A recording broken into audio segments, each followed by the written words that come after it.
नमस्कार।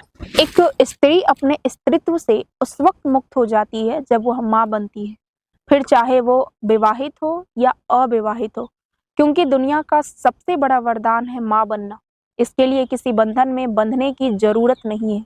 और मैं ऐसा इसलिए कह रही हूँ कि जब अविवाहित कुंती माँ बनी, कर्ण को जन्म दी, तब वह सब कुछ भूल चुकी थी कि वो एक राजकुमारी है, वो एक राजकन्या है।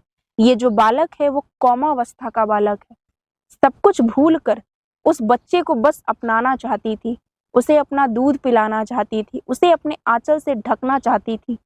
उस वक्त कुंती की सबसे प्रिय दासी धात्री कहती हैं कि समय बहुत कम है, जब तक बिजली कड़क रही है तब तक हमें इस महल से बाहर निकल जाना चाहिए, क्योंकि आप इस बच्चे के साथ जीवन नहीं जी सकती हैं, इसलिए आपको इसका त्याग करना पड़ेगा। कुंती बहुत घबरा गई कि एक माँ को अपने शिशु का त्याग करने के लिए कह रही है।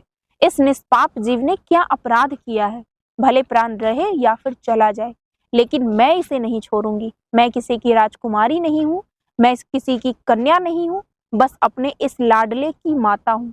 तब धात्री कहती है कि पुत्र जन्म के आनंद में विवेक मत खोइए। कल जब महाराज को पता चलेगा तब आपको वो महल से निकाल देंगे। लोग आपको उल्टा कलंकनी कहकर नोच नोच खाएंगे। मथुरा का द्वार भी आपके लिए नहीं खुलेगा।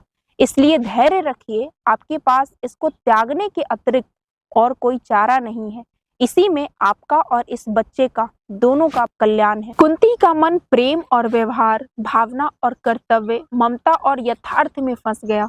कुछ समझ ही नहीं पा रही थी कि क्या करना चाहिए, क्या नहीं करना चाहिए। एक क्षण तो ऐसा हुआ कि इस बालक को लेकर कहीं दूर चली जाऊं, लेकिन सवाल वही था कि कहाँ जाती, किसका आश्रय लेती। इस संसार के प्रलय में इस छोटे से बालक को लेकर कहाँ मारी मारी फिरती। कैसे लोगों से भरा है ये समाज, किसने इनको अधिकार दिया? आज तक ना जाने कितनी अबलाओं ने इस समाज के निर्दयी रूढ़ियों से परेशान होकर कुआं और नदियों का शरण ली होगी। ये सारी बातें कुंती के दिमाग में चल रही थी। वो कहर बरसाती हुई रात्रि शायद कुंती के जीवन का पहला और आखिरी रात्रि होगा, जो एक माँ होते हुए भी इतना बड़ा फैसला ली। इस फैसले में धात्री बहुत साथ दी, क्योंकि किसी भी नारी के लिए इतना कठोर निर्णय संभव नहीं है।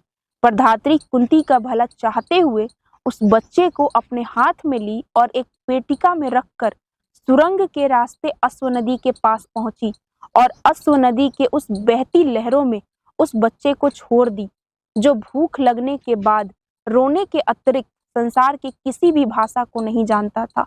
उस बच्चे को बहती पानी के आवर्तों में छोड़ दी और वो लहरों का हिलकोरा खाते हुए वो पेटिका कुंती के जीवन से बहुत दूर चला गया। एक माँ परिस्थिति के सम्मुख अपने सिर को झुका दी थी। आज से कुंती के जीवन को खोखला करने वाला एक और सत्य तैयार हो गया। कुंती जीवित होते हुए भी मृत रही।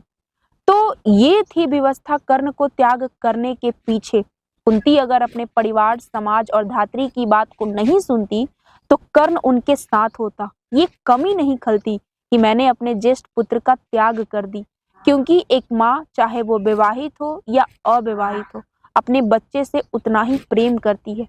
पर अगर कुंती ने कर्ण का त्याग की तो इस त्याग के पीछे भी यही समाज के लोग थे।